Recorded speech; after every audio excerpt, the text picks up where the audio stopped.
Lovely, thank you. All right. Hello, everybody, and welcome to today's session. My name is Colleen Theron, and I'm the CEO of Ardea International.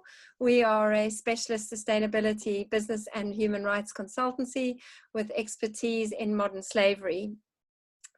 Today's discussion is going to be focusing on the Modern Slavery Act 5 years on and the effective strategies that we have seen being put in place. For those of you who are now joining us, which I'm very relieved to see, as the numbers are increasing beyond the 9 of us that were signed up just 5 minutes ago, a recorded version of the webinar is going to be made available. Please do use the chat function. We will attempt to answer all your questions. If there are more questions than we have time for, I'm sure if you direct the questions specifically to a panelist that they will get back to you.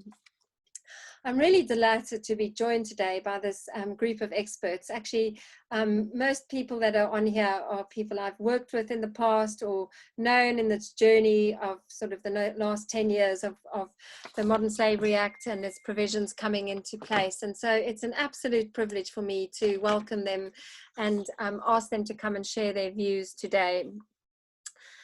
Just very generally, from a legal perspective, my own sense is that the introduction of the supply chain transparency provision, whilst it hasn't galvanized all companies to take an approach of just beyond compliance, some companies definitely not even meeting compliance, what it has done is introduced a broader discussion in business, particularly increasingly among senior management and the C-suite to really look at these issues of modern slavery, and perhaps not even just modern slavery, but around more and more around exploitation, questions around what is decent work, what is the role of business and their responsibility in addressing these issues. The fact that the European Union has announced that mandatory due diligence and environmental and human rights due diligence is going to be introduced, I think is arguably one of the most important developments that we've seen in this area over the last 10 years, as I think it's going to introduce more of a level playing field for businesses on how they report, how they behave, and particularly for them how to think about how they manage and map their risk and what due diligence processes they have in place. And we know that due diligence is a different exercise to reporting. So I'm really excited about that. I think that's enough from me. We have a wonderful group of people who I'm looking forward to all their views today. And I'm going to start by handing over to Patricia Carrier, who will introduce herself. Each participant will give an introduction as to who they are, and then Patricia, over to you. So thank you very much. Thank you, Colleen. It's a pleasure to be here today. I'm going to speak a bit about the legislation itself and some recent developments we've seen. But first, as an introduction and to give some context as to why our work on the Modern Slavery Act is perhaps relevant in this discussion. I am with the Business and Human Rights Resource Center, and our work around the UK Modern Slavery Act has been focused around operating the Modern Slavery Registry, which is a central registry of statements published by companies under the Modern Slavery Act. And we've also done analysis into the quality of reporting. So those two sort of pieces of work have helped to inform the findings we've had over the last few years. The registry has been operating for about as long as the legislation has been in place, so about 5 years. We've been able to track compliance by companies, so are they reporting if they are required to do so, and is their reporting meeting certain requirements under the legislation? And then the analysis, of course, looks a bit more at the quality of reporting. Are companies sort of meeting expectations that we have as to what it means to be transparent and about disclosing risks and taking steps to address those risks? And we have focused on the FTSE 100 companies over the last few years. We've also done a piece of analysis on global hotels, and we'll soon be releasing something on investors. So trying to not only get an overall overview of reporting by some of the largest companies in the UK with global supply chains, but also looking at sector-specific risks and actions being taken. So as to the question of whether the MSA has been effective, I think I would echo much of what Colleen has already said. I think it has been successful and effective in raising awareness about modern slavery, definitely, and also about perhaps some of the labor exploitation more generally that we're seeing in operations and supply chains. And I think it's provided a real opportunity for some companies to implement real change and develop strategies within their operations and supply chains. However, I would say that most companies, especially those that are not consumer facing or name brand companies, are still very much seeing this as a compliance exercise. So a reporting requirement that has to be fulfilled every year, and that's about it. So I would not say that it has been effective in changing corporate behavior at the scale needed to eradicate modern slavery from global supply chains, as is the aim of the legislation. And I think ultimately the commitment to address this very complex issue really does come from the top. So from what we've heard anecdotally, you know, if the CEOs want to make this issue a priority, then that's where you'll see the real change being made in practices and business models, for example. Otherwise, I think you have individuals sitting in various departments within companies, or perhaps even an individual, trying their best to adhere to good practice. But without the support and resources of the company behind them, this will only ever have a limited impact. And recently the government has announced some changes to the legislation, which are definitely, many of them are great steps forward, but I don't think it's going to change ultimately that finding of a reporting requirement not driving change within companies. So for example, the government has announced it will create its own central registry of statements. That is fantastic. I think that'll really help government take on the role of monitoring whether companies that are meant to reporting are doing so. We created our own registry in order to help fill that gap, so we're very happy that the government will now be doing that. The reporting requirement will now apply to the public sector. Again, that's a fantastic step forward, especially as other legislations already require similar types of obligations on the public sector. And as I think will be spoken about later in this discussion, public procurement plays a really important role in incentivizing companies to respect human rights and labor rights. And also companies will now be mandated to report against certain reporting criteria. This might change from the current 6 reporting criteria that is in the legislation now, but it will, I think, be similar to what we currently have. But there, even with those changes, there are shortfalls to the legislation.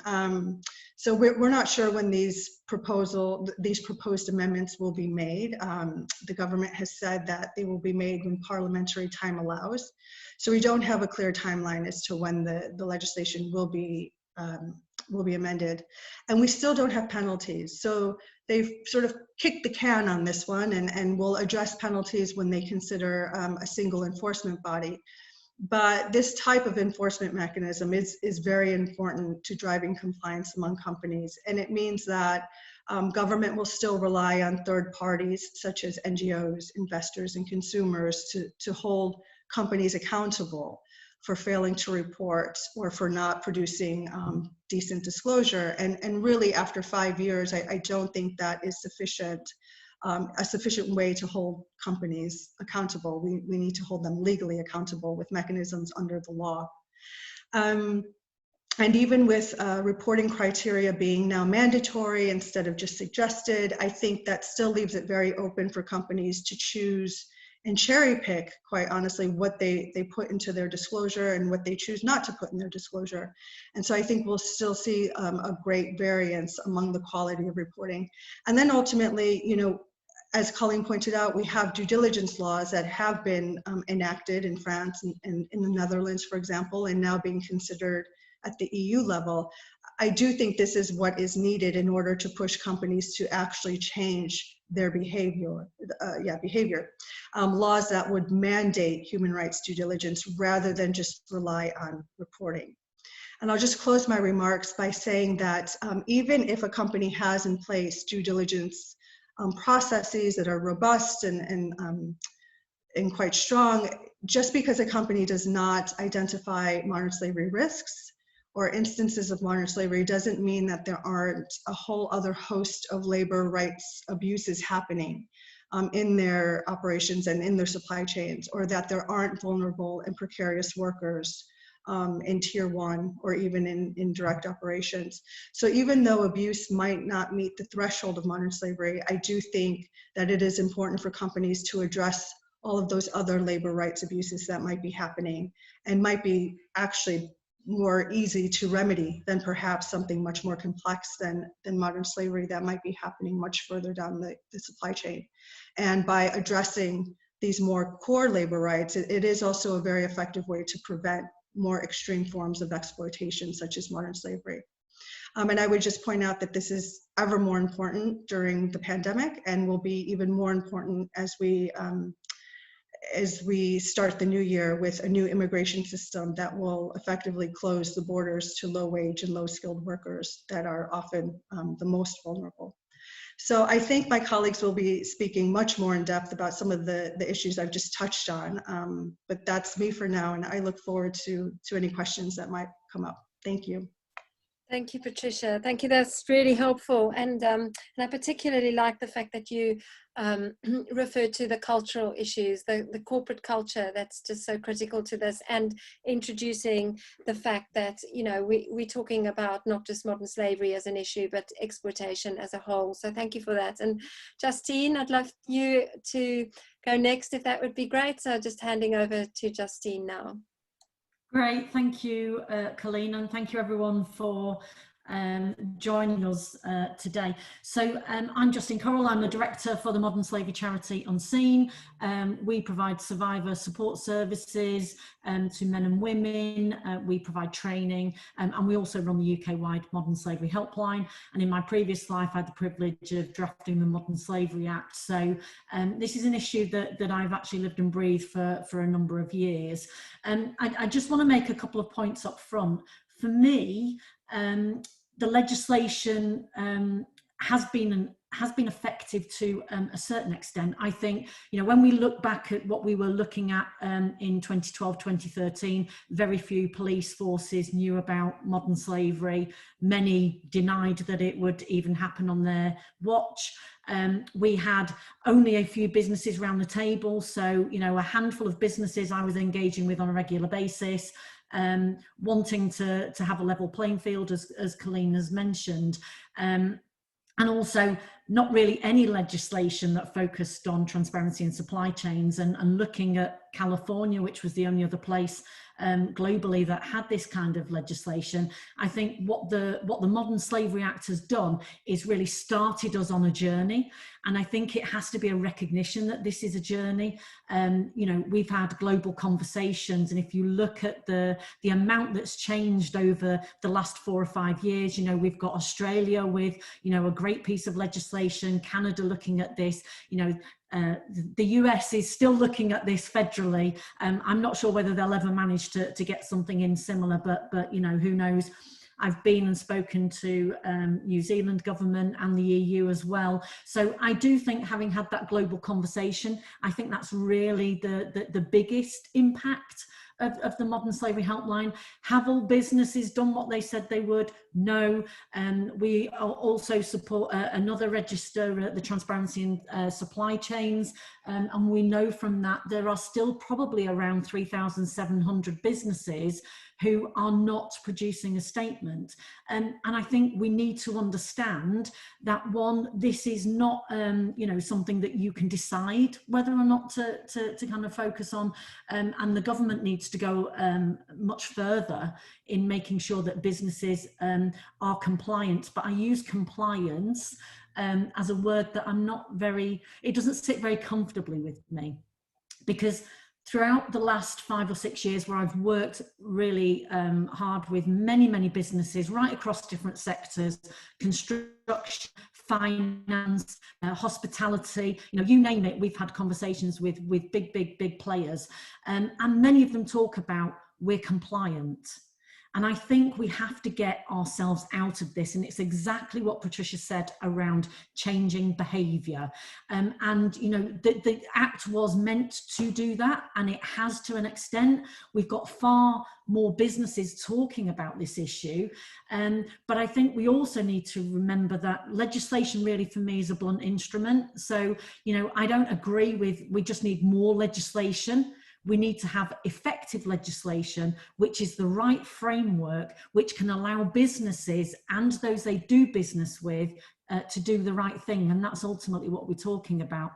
So transparency in supply chains, yes, was a bit of a game changer when we put it into the Act. But I think really, I still look at this as being a bit of a piece of paper.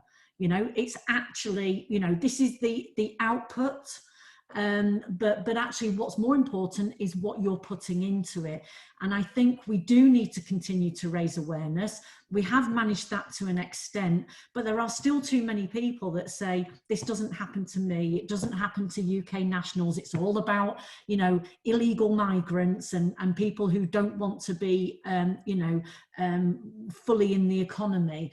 And to an extent, yes, that's true, but it's also about UK nationals. It's also about making sure that, you know, we have public and you know, we're all consumers. So, you know, many of us probably go into a supermarket, I mean, you know, present company accepted, but you know, many people I know will go in and just think about buying the cheapest product.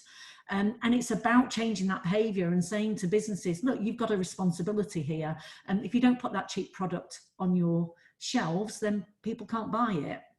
And ultimately, it is very much around due diligence. It's very much around making sure that we've got that understanding about supply and demand. And we've seen this through the last 6 months in the pandemic, where we've seen shifts in the different types of cases that we're getting through the helpline, because there wasn't a demand for your car wash or for your nail bar, which we've seen so often in the news. Actually, we did see more in agriculture. We saw more in warehousing and logistics, because right throughout the pandemic period, that's where there was demand and increased demand as well. So we should always remember that it is very much about supply and demand. And we also need to remember that a lot of what we're dealing with is about criminals who do want to perpetrate and make cash. And even though when we speak to the big brands, and we also need to remember that, you know, we want them to have a role to play, but we also want suppliers to really get on board with this. And I think a lot of this is about setting expectations and making sure those brands really do set the expectations of the suppliers so that we can really move this conversation forward. And I could talk at length about this, but I know, Colleen, I will ruin your timings if I do that. But just to say, really, it has to be, my final point will be about compliance versus continuous improvement. If you think you are being compliant, then you are ticking a box. If you think of this through the lens of continuous improvement, you are always looking for the next way in which you can improve how you work with suppliers, improve your due diligence, decrease the risk not only to your business but to those workers that are working in and down your supply chain. So this is definitely an iterative process, and it isn't a one size fits all. It has to work for all businesses regardless of size and sector. Thanks, Colleen. Thank you, Justine. Thank you very much. I knew that you would pull a lot of these things together, and also it's really helpful that you've had, you know, that you had such a critical role in actually introducing the transparency supply chain provisions. So I'm looking forward to the question and answer session, maybe pick up on some more of those points with you. Alex, if I can turn to you, and welcome. Allow you to introduce yourself, Alex, in your 6 minutes. Thanks, Colleen. Yeah, so my name is Alex Trottrams. I'm an associate professor at the University of Nottingham at the Rights Lab. We pride ourselves to be the world's leading research center on modern slavery. And I've spent the last few years working with quite a few organizations on their responses against modern slavery, particularly in their procurement and their supply chain management. And I think one of the points I'm really glad to see is being added to the Modern Slavery Act is the inclusion of the public sector. And I think for me that will be probably the procurement battlefield over the next few years. And I think when we look at the organizations over the last few years that really implemented meaningful responses against modern slavery in their processes, I think there is a question, how do we transfer those capabilities into public sector procurements? And public sector procurement works fundamentally differently to the private sector. Is a very, very different way of buying and procurement. So that may not be as easily transferable as folks may imagine that could happen. So, just as an example, the regular engagement with suppliers. So I think all the companies that we've seen leading the way against modern slavery in their supply chains, they would be continuously engaged with their suppliers. They would have build stronger relationships, more regular relationships, longer term contracts. The public sector usually just does a tendering process and that's it. So how do we actually introduce supplier management in supplier development in public sector procurement, and actually do we need public sector supply chain management? And I think that there's a lot more capabilities that need to be built there at times of not particularly generous financial resources. So yeah, I think that will be a challenge that we will see in that area that will come from the improvement of the Modern Slavery Act. And I think the inclusion of the public sector was just very, very overdue and really important. And I think the other area that I find of interest going forward is when we look at business models that completely rely on exploitation. So we recently completed a study on strawberries from Greece that don't go to supermarkets, they go predominantly into secondary supply chains like strawberry yogurts and so on. And we could see from satellite images that there was no strawberry production on these fields until the migrant crisis. So until we had this huge wave of easily exploitable migrants arriving in Greece, we could see on satellite pictures from before that those were just barren fields. There was no strawberry production.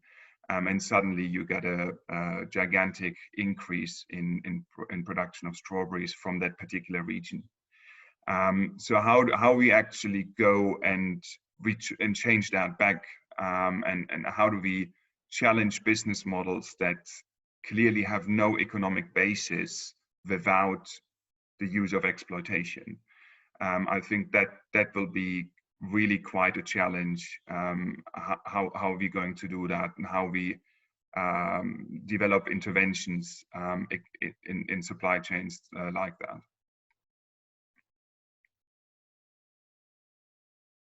Sorry, thank you, Alex. Really succinct.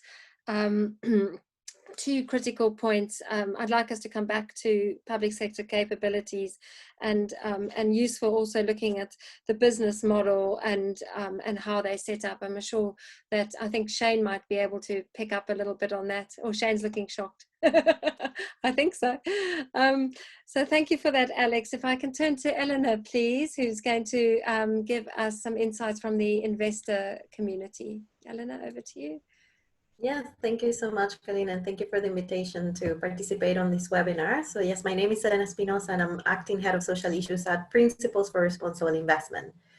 So for those of you who might not be familiar with the PRI, we are a United Nations-backed investor network with over 3,300 signatories representing $100 trillion of assets under management. And our goal is to understand the investment implications of environmental, social, and governance issues, and to support signatories in integrating these issues into investment and ownership decisions.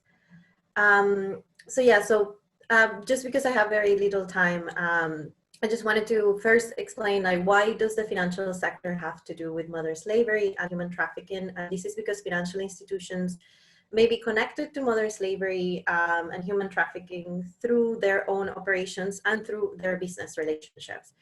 Finance is a lever that can move the entire global economy, and the financial sector has unparalleled influence over global businesses and can invest in and foster business practices that help end modern slavery and human trafficking.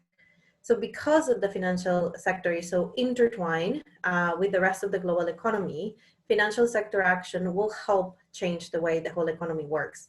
And the financial sector has a unique opportunity to lead the transformation of our economy to exclude modern slavery and human trafficking risks. So to speak more practically, like what is the PRI? How is the PRI involved in this? Well, through our work on social issues, of course, thinking of human rights, modern slavery falls into that umbrella, and we've been working quite a lot in this space. But specifically, we work through the work of the commission, the Financial Commission, for Finance Against Modern Slavery and Trafficking. And this commission was formally launched in September 2018, and it responded to the calls from the G7 and G20 and the United Nations General Assembly and the United Nations Security Council and governments to partner with private sector to address modern slavery and human trafficking.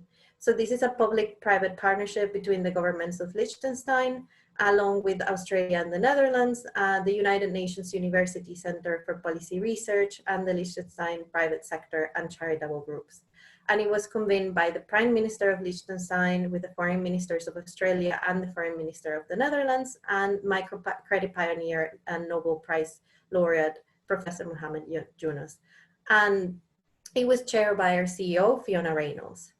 So the commission consisted of 25 commissioners representing a broad spectrum of the financial sector, but also key actors in the issue of modern slavery and human trafficking, including survivors of human trafficking and child slavery were part of this commission as well. So again, following the year-long mandate, it produced a report called Unlocking Potential, a blueprint for mobilizing finance against slavery and trafficking. And basically this report sets up the steps for the financial sector to start looking at modern slavery and acting on it as well, and understanding what are the steps that they can take to recognize this, understand it and identify it, mitigate it and prevent it. So the Liechtenstein initiative will eventually transition to what now we call Finance Against Slavery and Trafficking, or FAST for short. And it advises on the implementation and promote uptake across the sector. So FAST is basically aiming to implement this blueprint and help end modern slavery and human trafficking. So how is it doing this? It's by it has set up goals for this, and these include compliance with laws against modern slavery and human trafficking. I think this is very connected to the point that Justine was mentioning, in terms that this is not about creating more legislation, but actually making the legislation that exists more effective. So one of the recommendations from the report is actually if financial institutions can support or actually enhance compliance with anti-money laundering and counter-finance terrorism legislation, for example. These legislations are widespread, and usually they cover every geography in the world, and most of them will include something around modern slavery, given that laundering money through modern slavery activities is illegal. So this is a way that the financial institutions can make sure that compliance with the laws is in everything they do, and actually enhancing their business relationships. And this is not necessarily about creating new pieces of legislation, but actually enhancing the ones that already exist. Then the second goal is about knowing and showing modern slavery and human trafficking risks. Again, to the point of saying like, oh, this doesn't happen to us, this is not in our business relationships, or this is other people that does it, but not in our bank. This is not necessarily true, and therefore you need to really look into your business operation and business relations and make sure that you identify those risks, and where are the places that you need to just pay more attention and maybe put some actions in place to ensure that you're preventing it or mitigating the risk of modern slavery. The third goal is about using leverage creatively to mitigate and address modern slavery and human trafficking risks. This is, again, given that this is not a one entity issue, this is a social issue.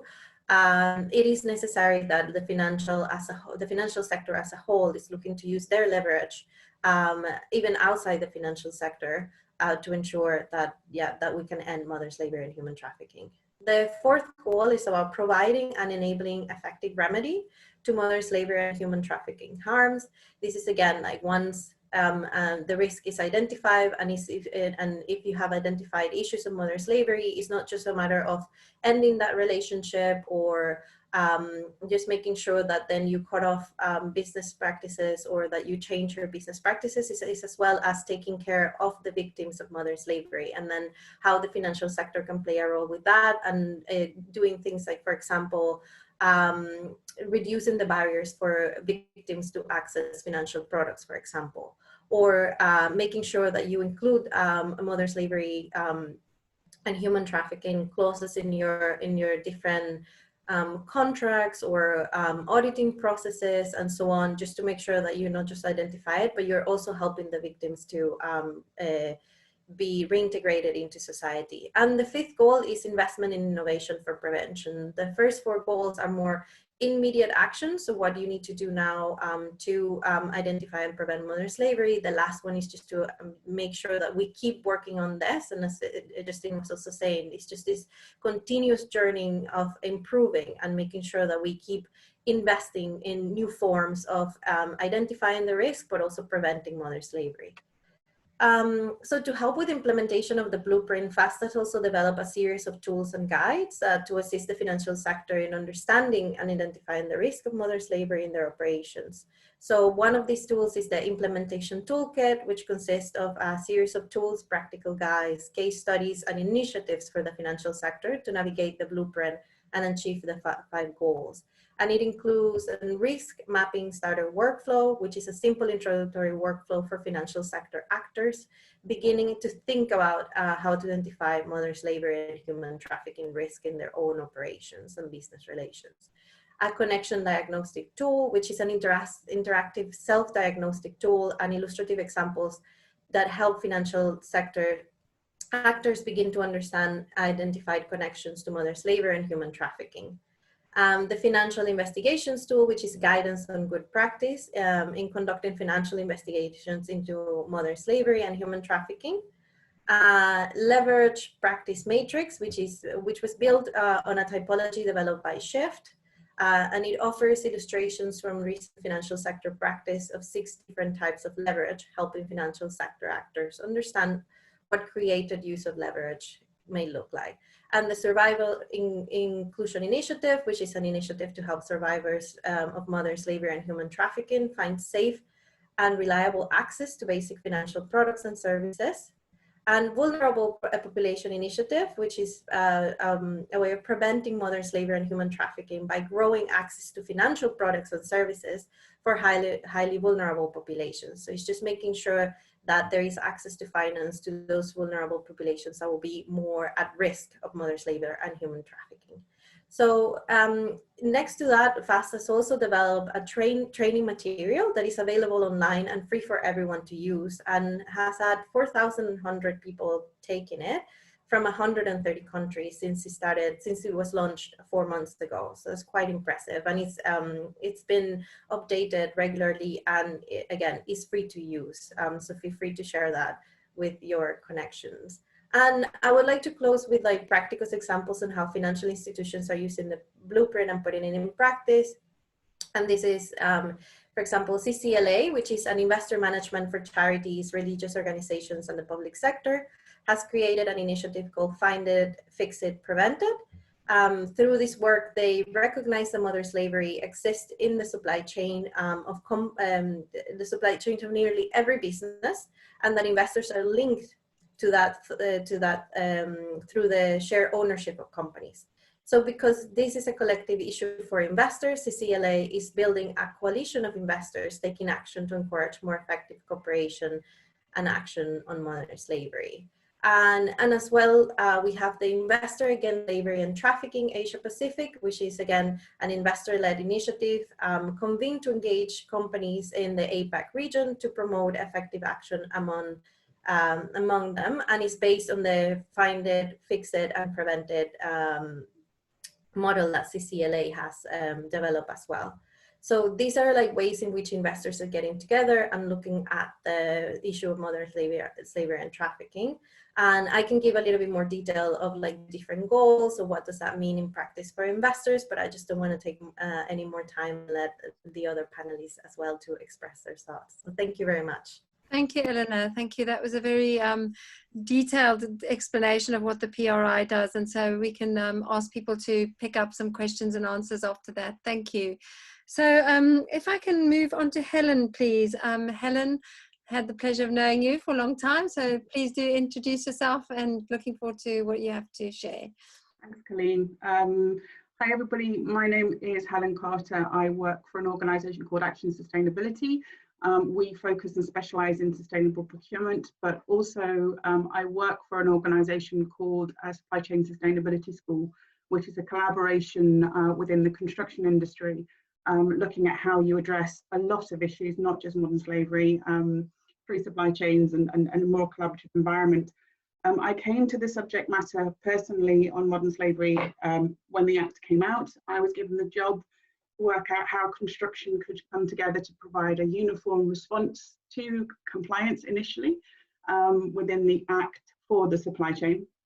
And the industry, as much as I hate saying this, is a little unique in terms of it doesn't really have any reputational brand issue associated with a lot of what gets done.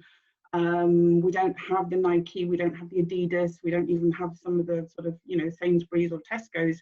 So the drivers for how this industry deals with these issues has been really challenging when it's deliberately designed to look at an industry in a more opaque way.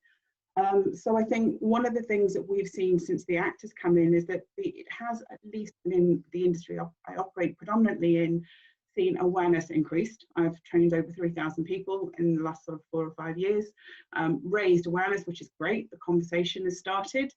But actually what's now happened is starting to think about how we move, and this is sort of replicating into Alex's points, the business models and the narrative away from compliance. Within construction, everyone agrees that it's the right thing to do, that we need to make sure that we combat this.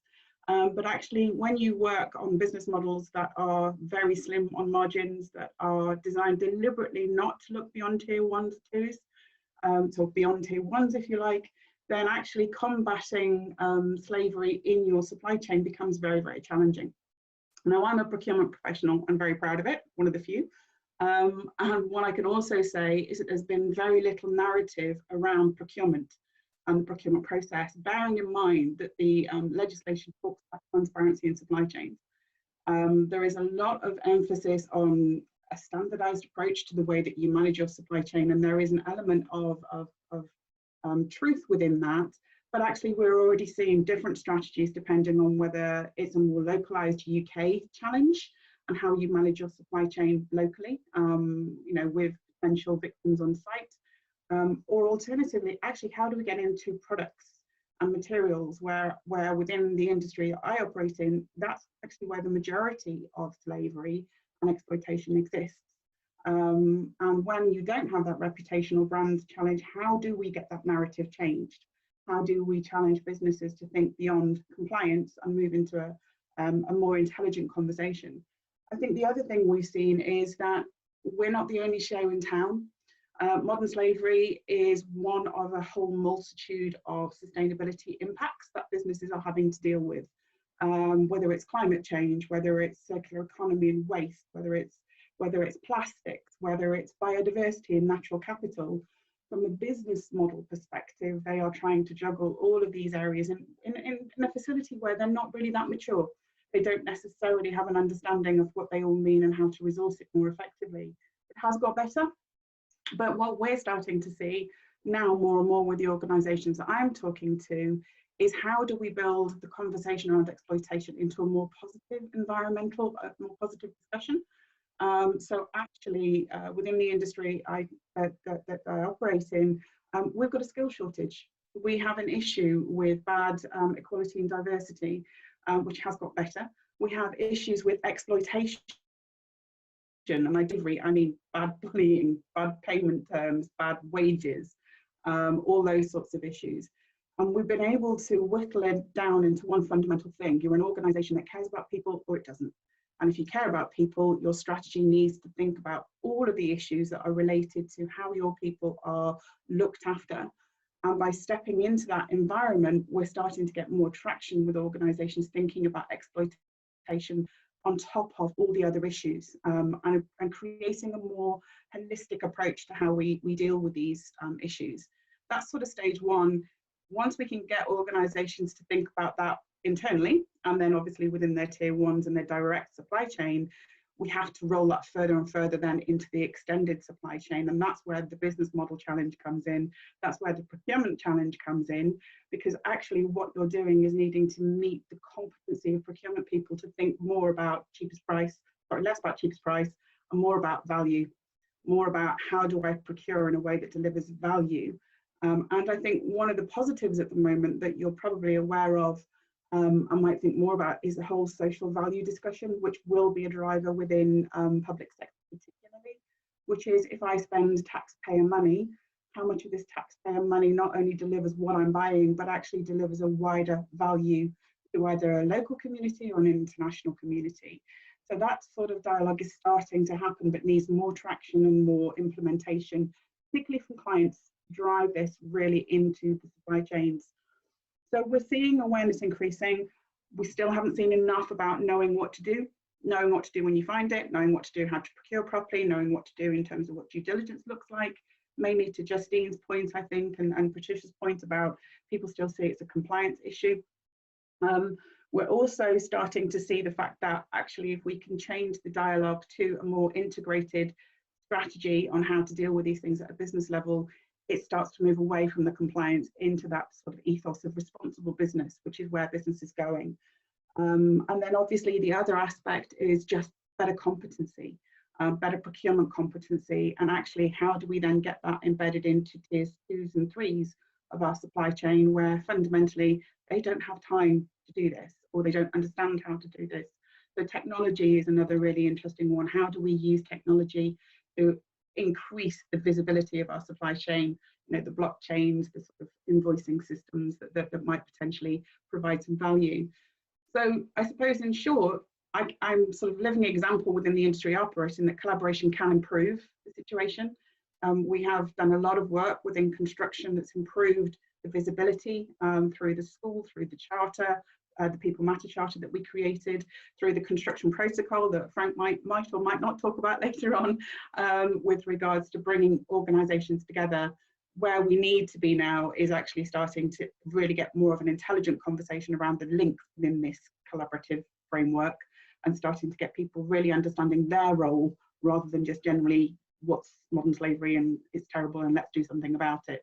That's where I don't think the conversation's gone on enough yet, particularly in the industry operating. So stay on, please. Brilliant. Thank you, Helen. Thank you. I knew you would pick up so many different aspects of this, and particularly like the discussion around integrated or intelligent collaboration, if we can think of it that way. And we've seen just even in our, I think our practice session before today, just having different conversations around from different experts on this issue, how much that lends itself to, I think, people understanding where their own strengths and competencies are, and how that can actually filter into that broader discussion of how do we tackle this as a collective issue as such. So thank you, Helen. If I can turn to Red, please, and welcome, Red. Lovely to see you again. And I'll let Red introduce herself and just to highlight some aspects that she wants to discuss, I think particularly around survivors of trafficking. Thank you, Red. Hello, thank you for the invitation. And I'm just going to go straight into it because I realize time is short. To echo on the colleagues' statements around the legislation, legislation is only as good as its implementation.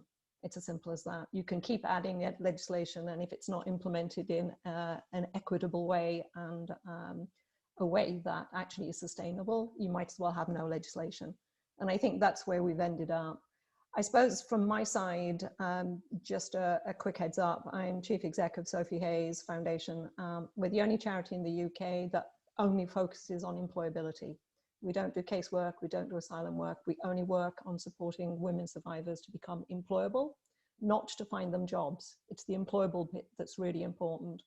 I'm also on the board of directors for UN Women, so I have the gender piece globally, and I'm also the chair of the 8.7 Commonwealth Management Committee. So my 3 words or 5 words are slightly global, slightly Commonwealth, and slightly UK based.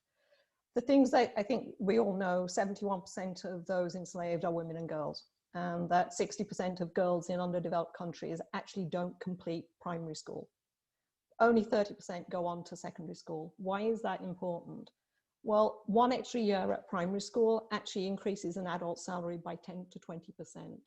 If you then go on to secondary school and complete a year, your likelihood of an increased salary goes up from 15 to 25%. These are all really important statistics because in the UK, if we are going to address what exiting support looks like, so a survivor, actually a victim goes on to be a survivor and then loses the survivor title and becomes an independent member of society, there has to be a conversation of understanding what it looks like to go into employability, to become employed. And in the current world that we live in the UK, we work with hundreds of women a year. They range from all over the world, 44 countries, primarily the ones that everybody's aware of. More than 50% have not finished grade school. So they have not got through grade school. And if the expectation through the NRM and working with businesses is to actually give somebody the opportunity to be sustainably free, the question is, how are they going to be sustainably free if they don't have the skills to be free? And the barriers to all of this consistently that keep coming up. We have women that applied for universities in the UK. They got accepted. None of them enrolled because they were denied scholarships.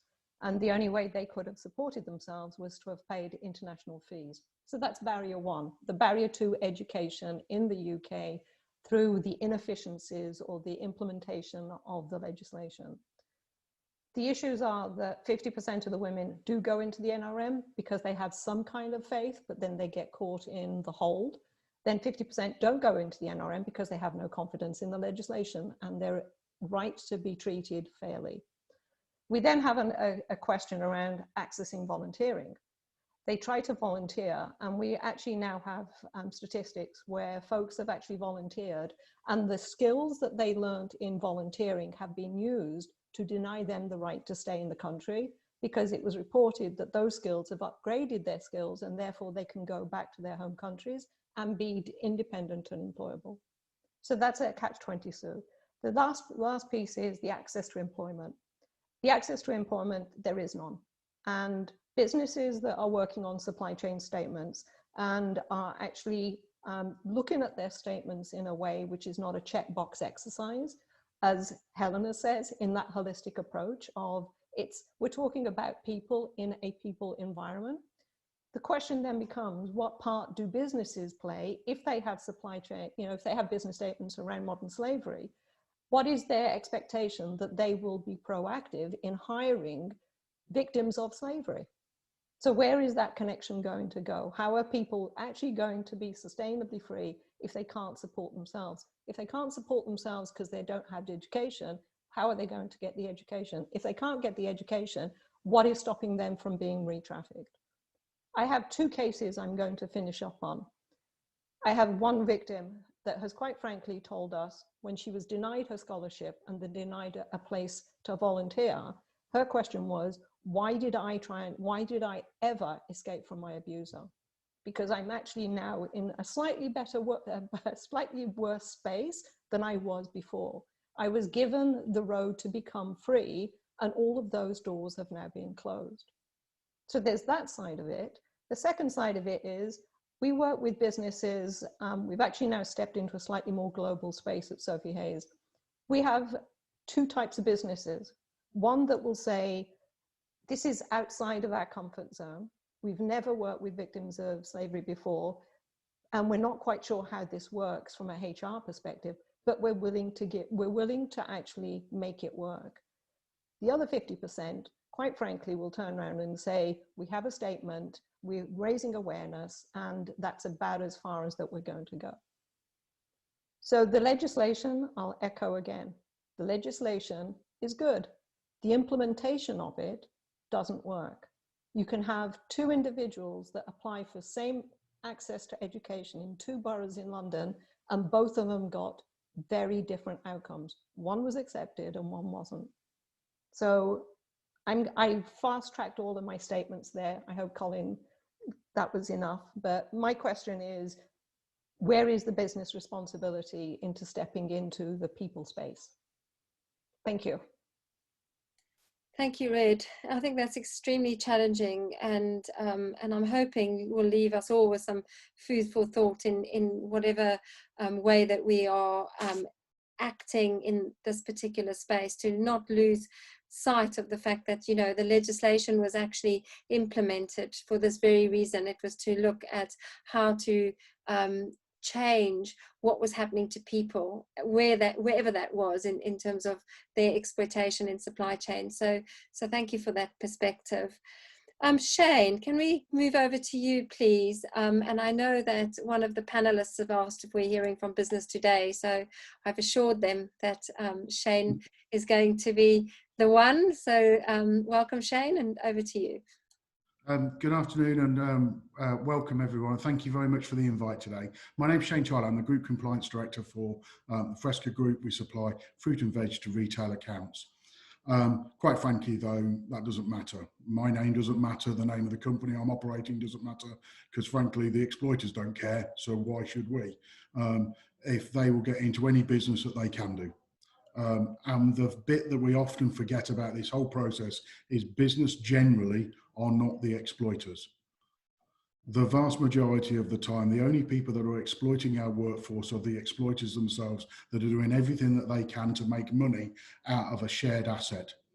An asset that we try and treat ethically, and most businesses I've ever engaged with want to treat ethically. The Modern Slavery Act itself has been largely good in that it's raised profile. Justine made reference to the fact that it used to be a quiet place. I found out about modern slavery on the 19th of June 2000, when I found in excess of 250 slaves in my factory, and it appeared on Panorama. So I learned firsthand of what modern slavery was 20 years ago. The problem with it is that nobody was in rooms then, and they are now. So that's fantastic. However, the bar is too high. The bar for what modern slavery is far too high. You have to, for the purposes of human trafficking and forced labour, have an action, a means and a purpose to be able to generate a prosecution of that crime. I have got large numbers of people that we have found over those 20 years that do not meet the criteria of modern slavery, but are exploited. So therefore, from a legislative purpose, it doesn't meet what it really needs to meet, which is improving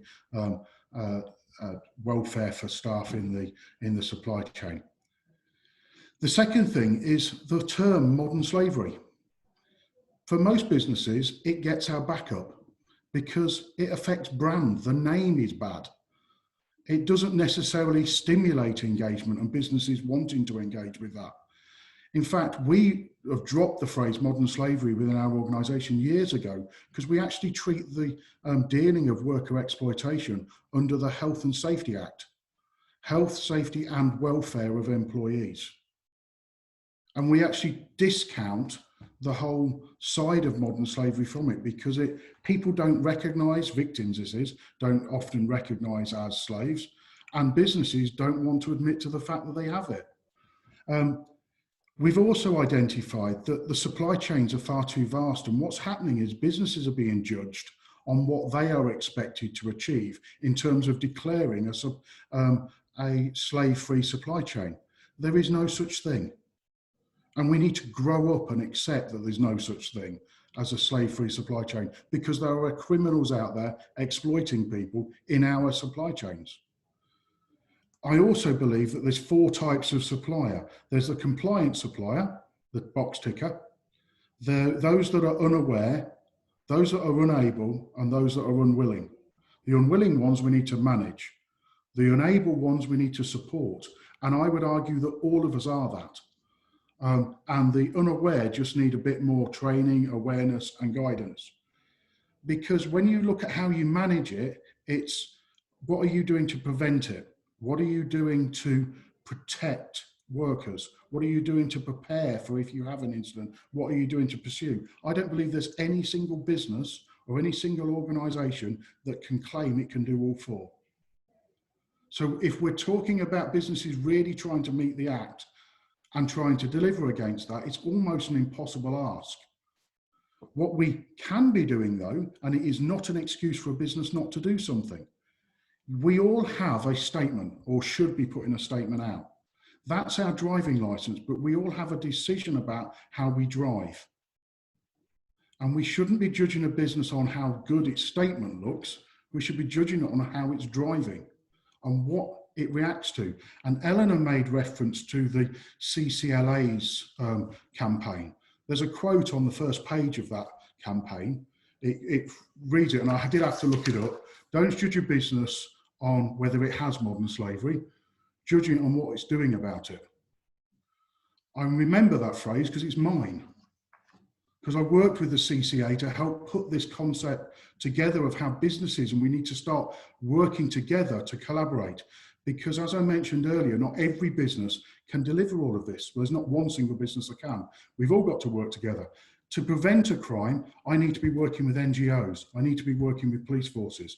To prepare for a crime, I need to be working with those that can help me look after victims and other businesses within our organisation.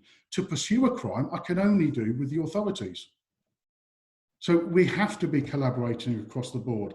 And if we go back to some of the business models that was stated, one of the things that was stated, and I think it was yourself, Red, who mentioned about employment of victims post being identified. There are some which don't like the phrase victims. There are some that don't like the phrase that it should be stated that they are survivors. There are numerous different terms. From a business, they're not anything. They are an employee, the same as everybody else. And we celebrated with one of our employees 17 years having been a survivor in one of our organisations. I don't treat him any differently than any other employee, because the moment he came out of that process, he had to be the same. So we need to be looking at how these people can be got work ready, and then how businesses can enable them to just be part of the community again and enable their recovery through that methodology. But I think I'll probably use my time. So I'll sign off and hand over to Frank. Thank you. Thank you, Shane. Thank you for that really direct intervention. And I think, you know, I like the unable and willing unaware points that you made. And actually, if I remember, Justine, I think you had a slide with those exact points on a number of years when we were speaking at a conference. I remember they resonated too. There are quite a lot of questions coming through. So I'm going to hand over to Frank. And then I think once you've finished, perhaps just try and pick up on some of the questions, and we'll look to wrap up at 15:15. So thank you very much. Frank, where have you disappeared? There you are. Yeah. Good afternoon, everyone, and thank you, Colleen. I will be brief. There's been a lot of good points made in these presentations, and I'm just going to pick up on one theme. I mean, generally, I think the Modern Slavery Act is being able to bring, I think, modern slavery out of the shadows. I think it's been encouraging to see that there's been that public discussion, more public debate. The fact that we're now seeing it in sort of popular culture, lots of references in storylines, in dramas, soaps. So there is an appetite, I think, to learn more, to find out more, particularly about modern slavery here in the UK. In education, there's a recognition now of modern slavery in all its forms, how important it is as a safeguarding issue.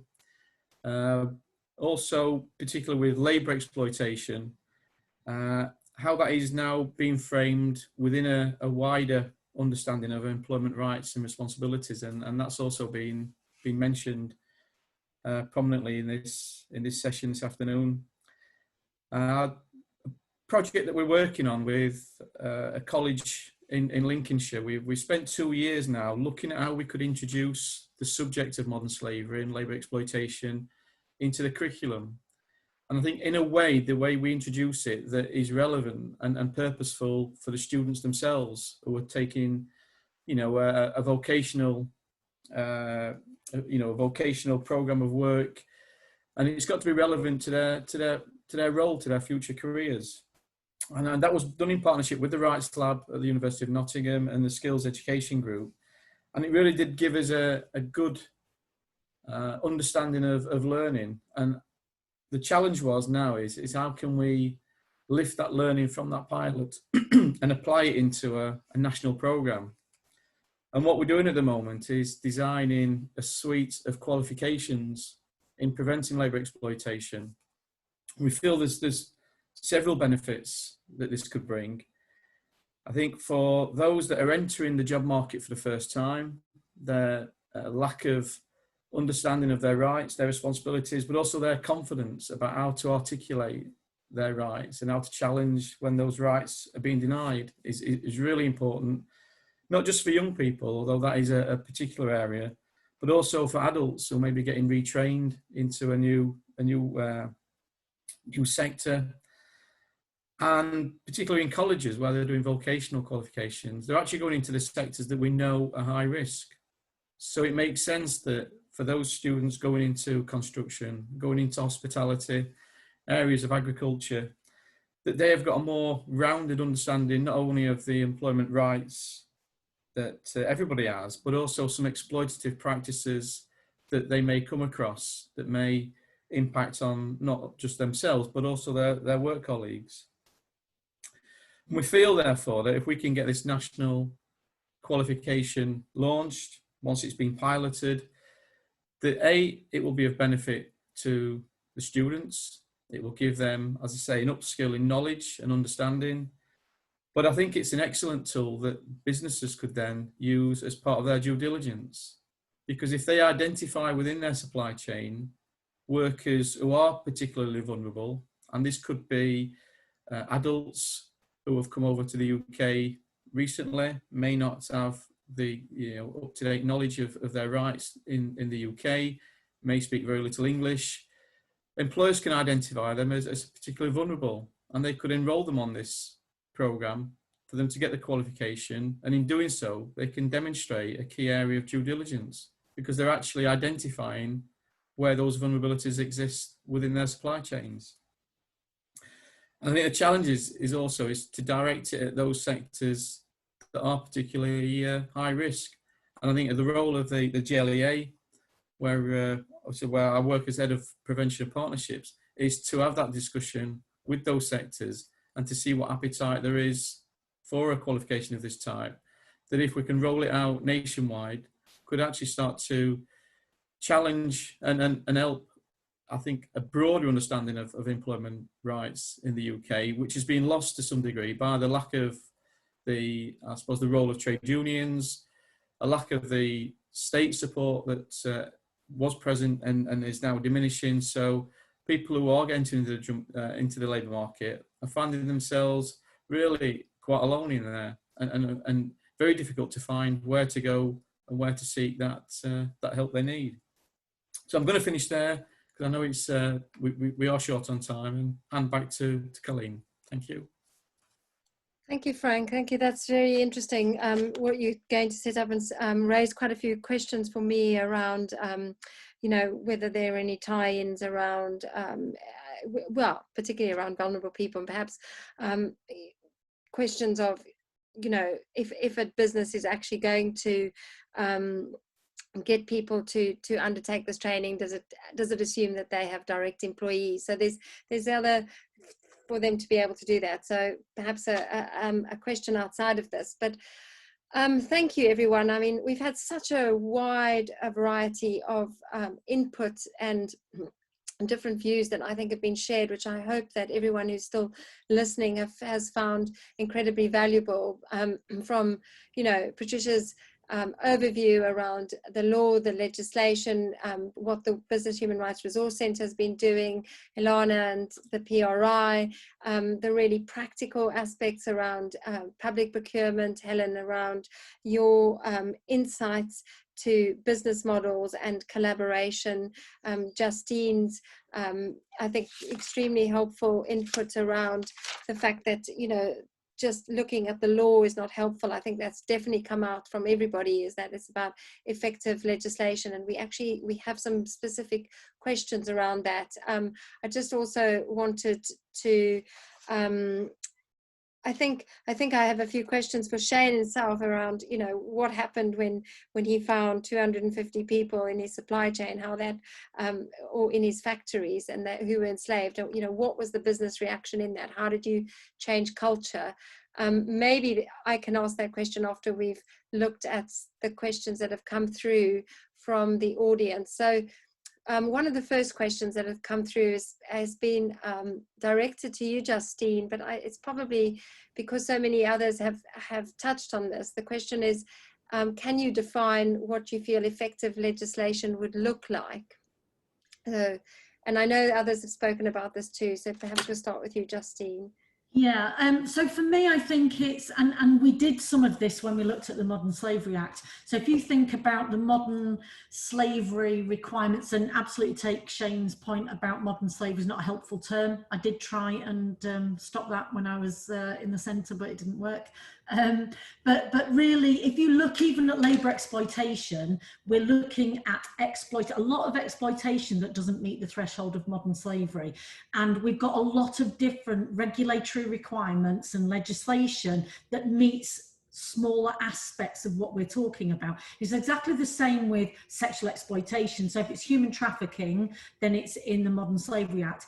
If it's not, then it comes somewhere else within the Sexual Offences Act. And so you've always got this lack of coordination around legislation. You don't set expectations appropriately, and I think the definitions have to be much clearer. So if you look at what we've done this year is, you know, we changed the name of the Modern Slavery Act to Modern Slavery and Exploitation, because over 50% of what we see is about lower level exploitation. But that's quite often an indication that something's not right, the supplier's not working effectively, or the business is not taking appropriate steps to prevent that. And so what we have to do is bring together the legislation that makes it much more simple to understand. If you look at Section 1 and Section 2 of the Modern Slavery Act, the language is not, you know, it's slavery, servitude and forced or compulsory labour, and then you've got human trafficking for sex and non-sexual exploitation, and the difficulty around the three elements that Shane mentioned. So I think what we have to do is we have to kind of get to a position where we've got a much clearer understanding of what we're talking about, and we can do that through legislation. It can be more effective if we make it more simple. I think even police, when you talk to police and the CPS, there's difficulty on the ground in understanding how you get to the threshold for a prosecution, and then how that fits in with other legislation that we have. And, you know, we've got money laundering, we've got bribery and corruption. There's a whole host of things that this kind of sits within. And I think trying to address some of that would be helpful in making it more effective. Thank you, Justine. Does anyone else want to just add anything to that? No?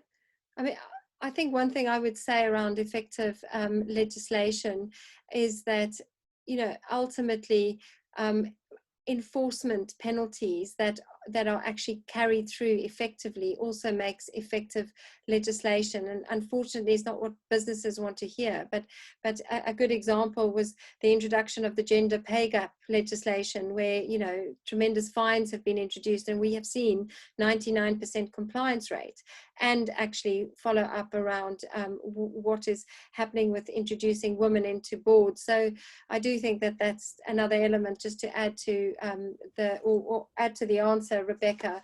Another question that's come through to Patricia is, will the Business Human Rights Resource Centre be assessing the FTSE 100 companies' modern slavery statements again this year?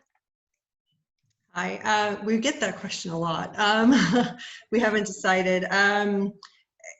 I'm really glad to hear it. It's been quite useful for quite a lot of different stakeholders. So that's great that it has had some impact. As you might imagine, it's quite a resource intensive piece of work. So we are still thinking about it. But if that person wants to get in touch directly, you know, we'll let them know what we are working on, whether it is a FTSE report or not.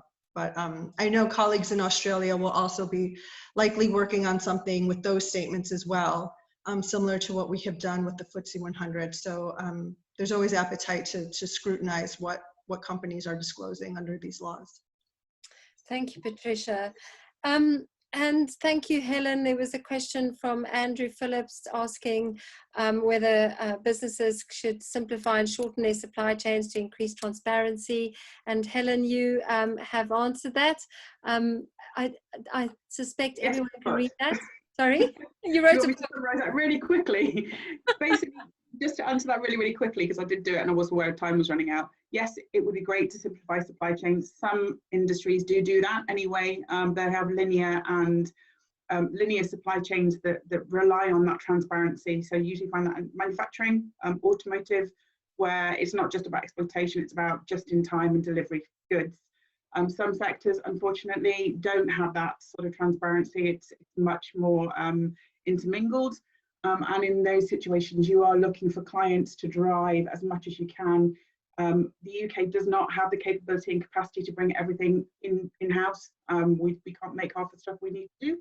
So globalization will always need to be in place. So it is then about the procurement practices. It's about clients ensuring that they are doing these and collaborations across industries. You know, you'll be surprised how many people buy bricks, not just construction companies, clients in other sectors are involved in the brick supply chain. So collaboration across industries. Thank you, Helen. And then just a final question before we wrap up. What are top 3 tips for effective legal implementation? That was directed to you, actually, Red.